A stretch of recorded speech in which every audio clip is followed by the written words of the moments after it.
7 تباہ کر دینے والے گناہوں سے بچو۔ بسم اللہ الرحمن الرحیم۔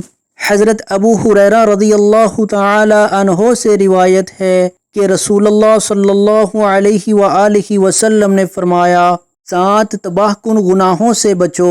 پوچھا گیا، اے اللہ کے رسول صلی اللہ علیہ وآلہ وسلم وہ کون سے ہیں؟